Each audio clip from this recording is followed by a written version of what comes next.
دهلوران در گذر زمان، رانندگان دهلوران قدیم، بر اساس آلبوم خاطرات زنده یاد مرحوم شاکر جایروند.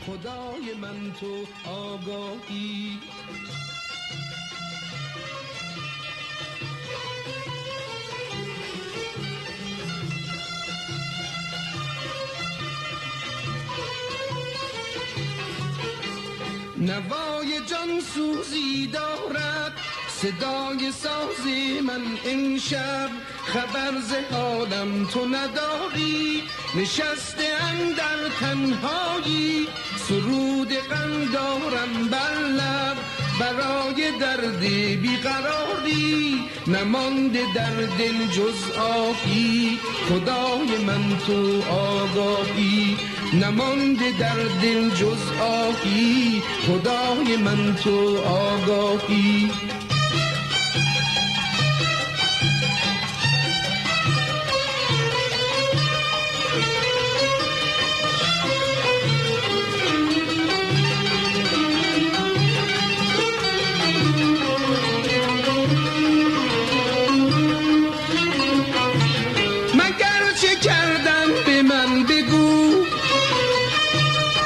شد دلم گور آرزو،